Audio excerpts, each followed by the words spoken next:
Ça y est, je suis en direct sur Insta et je crois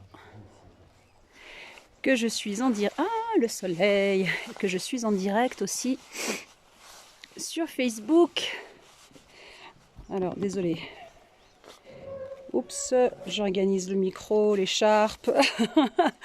Je suis très heureuse de ce nouveau live pour une météo astrale des grandes énergies du mois de janvier.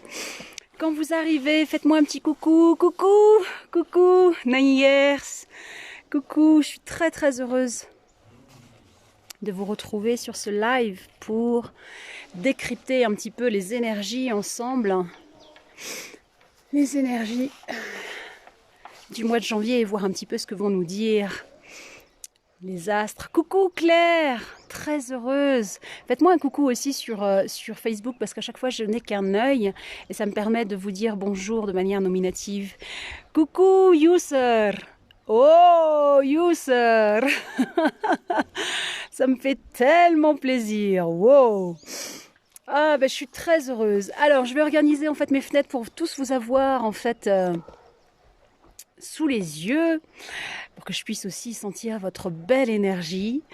À nouveau, je suis vraiment très heureuse à chaque fois de faire en fait ces météos astrales, puisque pour moi c'est vraiment un moment que j'ai envie de partager avec vous, qui nous permet tout simplement d'anticiper les grandes tendances en fait énergétiques, puisque on fait quand même partie d'un grand tout, hein.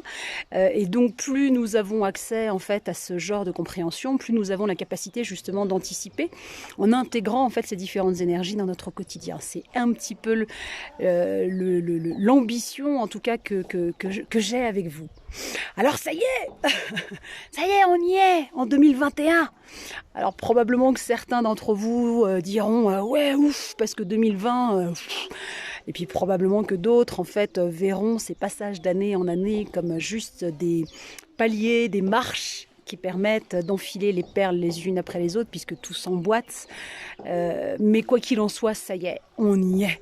Enfin en 2021. Alors juste un petit rappel avant d'aller en fait dans les énergies là du mois de janvier. Je veux juste rappeler quand même que astrologiquement parlant, je veux pas parler d'autre chose, mais astrologiquement parlant, rappelons-nous quand même que 2020 a été une année exceptionnelle. Astrologiquement parlant, on a eu quand même des alignements rares, particuliers, comme la conjonction dont on a quand même beaucoup parlé, la conjonction Saturne-Pluton. On a eu bien évidemment un changement aussi de signe hein, des nœuds lunaires. On a eu 6 éclipses, alors qu'habituellement on n'en a que 4. Et on a fini l'année avec la grande conjonction Jupiter-Saturne dont je vous ai parlé la dernière fois, avec un passage justement du signe du Capricorne dans le signe du Verseau. Donc, avec autant d'alignements, aussi rares que particuliers, que exceptionnels, on pouvait quand même se douter que justement cette année 2020 allait apporter un grand nombre de changements. Alors peut-être pas forcément ceux que nous avons eus, hein, on s'attendait peut-être pas forcément à ça.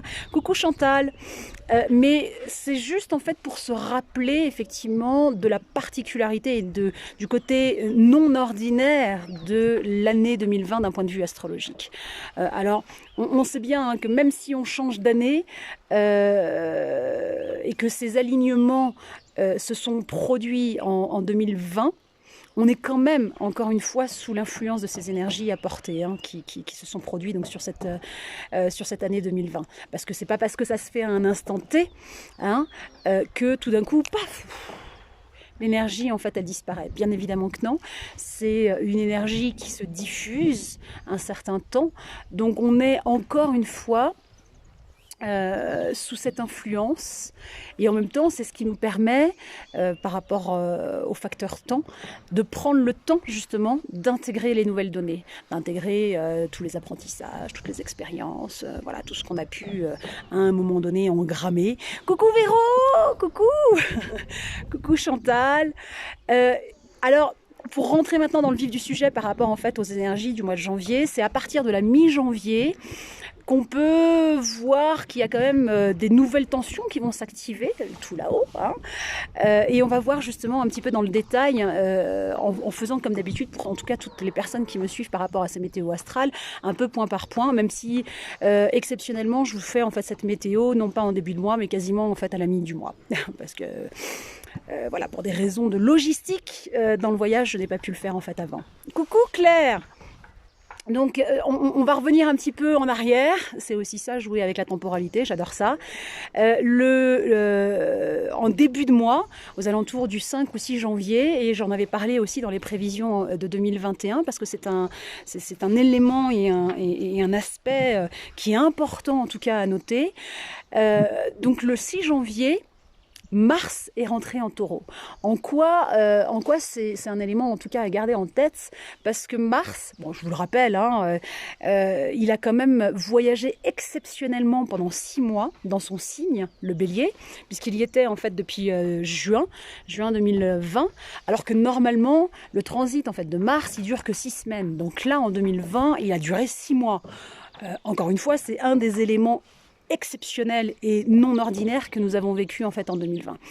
Donc autant dire que le dieu de la guerre, parce que c'est aussi, coucou Pascal, c'est aussi la symbolique de Mars, hein, autant dire que le dieu de la guerre, il a bien eu le temps, hein, vraiment, d'être bien chauffé dans son propre signe, qui est un signe de feu, hein, qui est le signe du Bélier.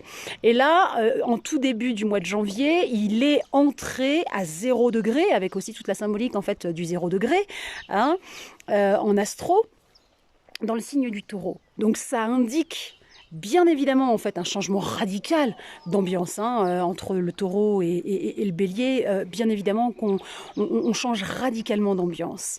Mais ce changement soudain, on peut déjà imaginer que ça va pouvoir créer quand même quelques secousses, hein. C'est-à-dire que là on va quand même on passe en fait d'une énergie feu qui a eu le temps de bien bouillir pendant 6 mois, hein, grosso modo, à une énergie en fait terre qui est rattachée donc aux qualités d'être du Taureau, qui est plutôt passif, hein, le Taureau. Donc on peut imaginer que c'est un peu l'électrochoc, quoi, hein. C'est comme si vous mettiez je sais pas les doigts dans une prise et puis que tout d'un coup vous sautiez en fait dans de l'eau froide. Donc on peut quand même imaginer que ça va donner quelques secousses, quelques ondes vibratoires en fait sur tout ce mois de janvier. Alors pourquoi je dis ça? D'une part parce qu'effectivement il y a ce passage aussi à 0 degré, hein, du Bélier au Taureau, mais aussi parce que Mars sera au carré avec Saturne à partir du 13 janvier. Ça, je vous en reparlerai en fait tout à l'heure. Mais aussi parce que dans le signe du Taureau, il y a aussi la présence en fait d'Uranus, de la lune noire qui d'ailleurs en fait est dans le signe du Taureau depuis je crois le mois d'octobre 2020 et qui restera jusqu'au mois de juillet 2021. Et souvenez-vous, on en a déjà parlé,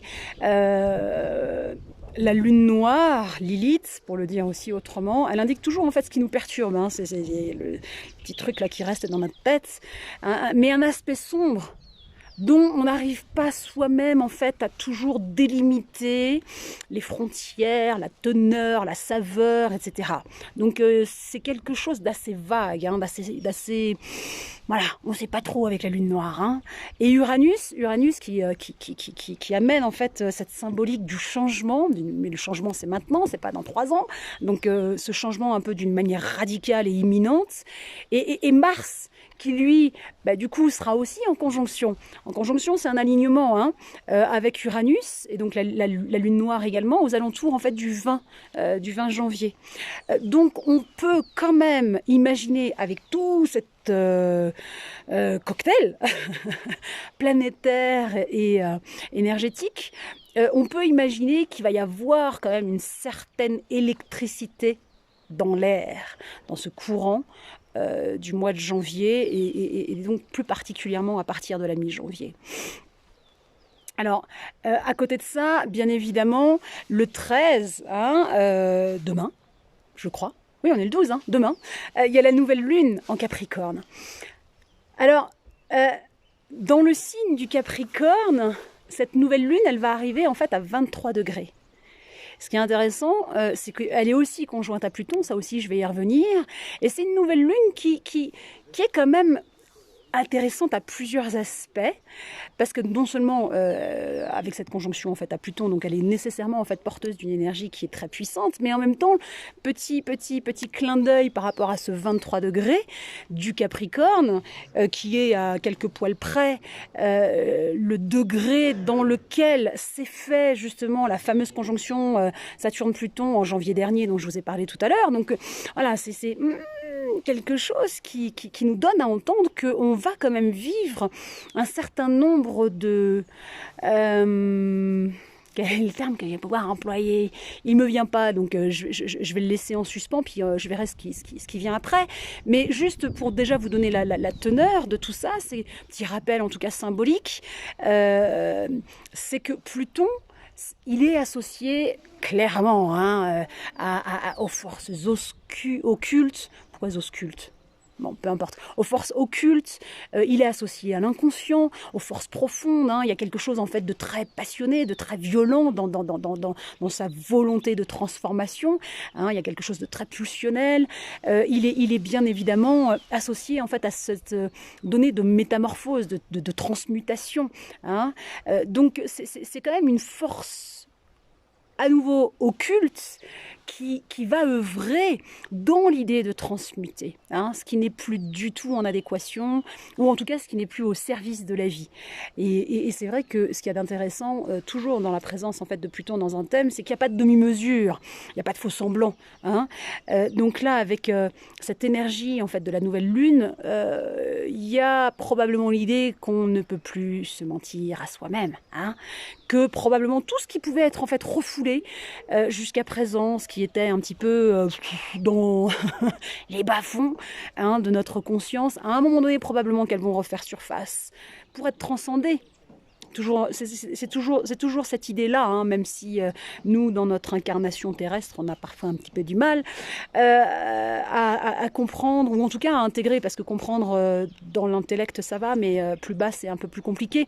Donc, probablement que tout ce qui pouvait encore rester dans l'ombre, tout ce qui était cristallisé, en quelque sorte, ça pourrait, pouf, tout d'un coup s'exprimer en fait sous une forme de prise de conscience, sous une forme d'évidence, parce que avec Pluton, il y a vraiment cette énergie en fait de transformation de l'être qui bien évidemment peut se faire un peu dans, entre guillemets, la violence. Quand je parle de violence, c'est pas forcément très confortable pour soi, mais en même temps dans cette transformation de l'être, il y a aussi toujours quelque chose qui va favoriser justement la guérison de l'âme. Et puis vous le savez, quand je parle d'âme, je parle pas, j'y mets aucune notion religieuse, mais quelque chose de peut-être plus spirituel. Parce que vraiment en astro, il y a vraiment la présence de Pluton, elle indique que clairement, ça pourra plus être comme avant.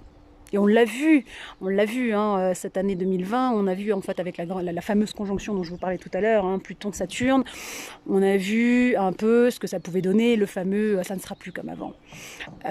Donc dans cette nouvelle lune de demain, en conjonction avec Pluton, c'est comme si c'était une sorte en fait d'interrupteur sur lequel, cling, à un moment donné, on pourrait en fait appuyer, dans le sens où à titre personnel, ça pourrait peut-être lancer en fait des transformations de l'être nécessaires, que certains d'entre vous n'osaient pas encore vivre ou encore lancer, et puis de manière beaucoup plus large, plus globale, on pourrait tous être confrontés à des thèmes que porte Pluton, à savoir la peur et bien évidemment tout ce qui peut en découler. Voilà, j'en dis pas plus parce que à chacun la résonance aussi de ce que justement peut incarner toutes ces peurs, que ça soit, je sais pas, sur l'idée de la mort, les maladies, les ceci ou les cela. Mais je n'ai pas envie de donner de conclusion, c'est à vous en fait de voir de quelle manière tout ça peut résonner. Mais quoi qu'il en soit, il y a quand même nécessité de comprendre que quels que soient les défis auxquels nous serons confrontés, il y a nécessité quand même de se rappeler qu'on a la capacité de surmonter tous les obstacles que nous aurons sur notre chemin.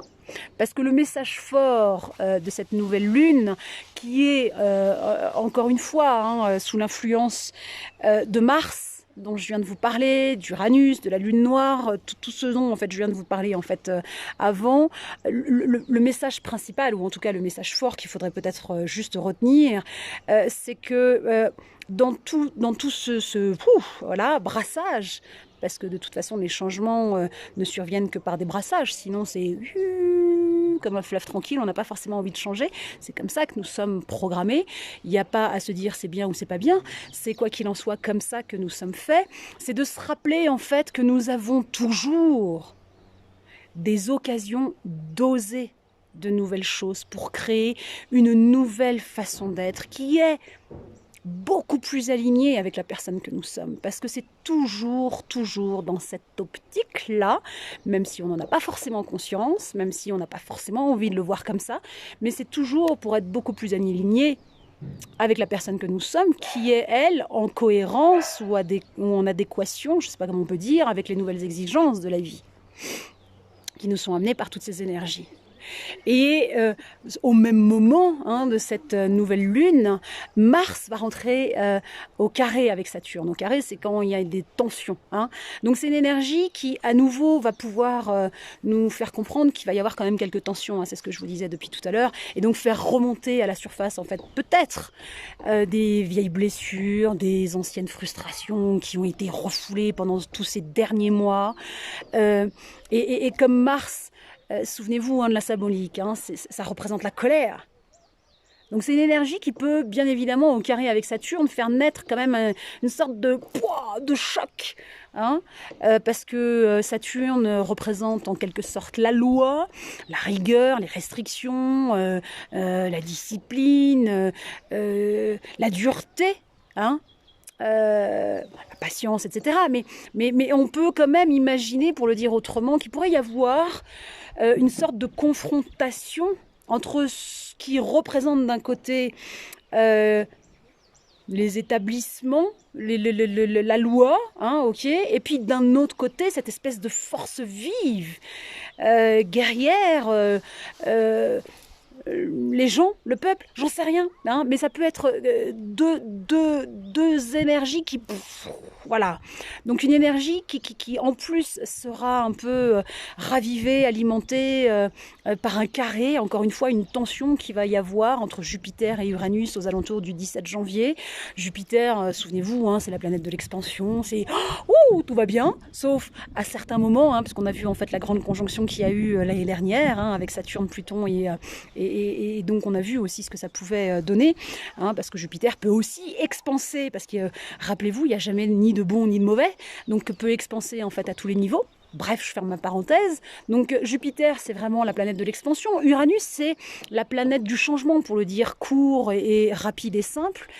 Donc tous ces aspects de tension entre ces différentes planètes nous indiquent qu'il pourrait y avoir des énergies un peu combatives qui réclament clairement un changement rapide. Donc attention à pas tomber en fait dans des excès, avec l'enthousiasme peut-être de Jupiter ou de pessimisme avec la présence de Saturne. En tout cas, voilà quelque chose dans lequel on pourrait être ballotté avec Mars qui est toujours là. Donc probablement qu'il y aura en fait des changements. Mais probablement que ça ne sera pas, pour le moment, ce que nous attendons. Du fait de tout ce cocktail, on peut imaginer, oui, qu'il va y avoir des contrariétés, qu'il va y avoir des colères. Avec la Lune qui se déplace, qui sera en opposition aussi avec toutes ces planètes, on peut imaginer aussi que toutes ces émotions, elles vont peut-être pour certaines personnes être un peu exacerbées. Donc attention à ce que ces émotions en fait ne prennent pas les commandes. C'est toujours la même chose. C'est cette distance juste et nécessaire que nous devons avoir en fait avec notre monde intérieur, parce que sinon, voilà. Donc tout ça pour dire que le mois de janvier va être donc attention à nos émotions, voilà, pendant tout le mois de janvier. D'autant plus que on va avoir un espèce de wow le 29 janvier avec cette pleine lune en Lion. Hein. Donc là, on finit avec une énergie rayonnante, éblouissante, qui, en plus, avec le Soleil qui, lui, sera en alignement avec Jupiter. Hein. Jupiter, souvenez-vous, je viens de le dire, la planète de l'expansion, tout va bien, etc. Donc là aussi, c'est la touche, entre guillemets, quand même... de ce mois de janvier belle et réjouissante, parce qu'on peut aussi, c'est toujours la même chose, hein, quoi de mieux justement avec cette pleine lune en Lion pour espérer garder la foi. J'en parlais hier, la foi est absolument nécessaire, hein, pour espérer des beaux projets, un regain de joie, d'expansion, parce que ça va être un moment puissant, hein, pour se tourner sur sa propre lumière, pour oser briller. Hein, alors pour le coup, sans tomber bien évidemment dans le piège en fait égotique du lion, mais voilà, cette pleine lune, elle pourrait bien nous donner l'envie de voir grand version XXL, même si est-ce que c'est toujours la même chose, hein, c'est cette fameuse voie du milieu qui est si complexe pour nous humains à intégrer, même si nous pourrions être ralentis tout à la fin du mois par un Mercure qui va lui amorcer en fait sa première rétrogradation de l'année, le 30 janvier, avec le petit clin d'œil de nous rappeler peut-être qu'il faut y aller mollo, hein, dans ses envies XXL pour le moment, parce que Saturne est encore là, parce que, donc y aller peut-être mollo, nous concentrer sur ce que nous avons déjà, sur ce que nous sommes déjà en train de créer, d'alimenter, hein, plutôt que d'épuiser, de diffuser, d'éparpiller, de gâcher notre énergie dans 1000 choses à la fois. Voilà, globalement, les différentes énergies qui vont nous être proposées d'explorer, de jouer avec, de tester, d'apprendre, etc., tout au long en fait du mois de janvier. Si vous avez des questions, c'est toujours la même chose, si vous avez des questions qui pop, même après en fait du coup ce live, n'hésitez pas à me le dire. Si vous voyez ce live pour la première fois, n'hésitez pas aussi du coup à me dire qui vous êtes, ça me fera plaisir d'en savoir beaucoup plus sur vous. Et en attendant, je vous souhaite une myriade de bonheur, petit, grand, dans cette exploration de vous-même, dans cette exploration de toutes ces énergies qui vont vous habiter, en ayant toujours cette, si possible, et en tout cas du mieux que nous le pouvons, cette distance avec nos émotions. Et je vous souhaite le meilleur. Je vais couper ici sur Insta. Merci infiniment pour votre présence, même si je ne vous vois pas, même si je ne vous connais pas personnellement, je sens votre présence et ça m'emplit de joie.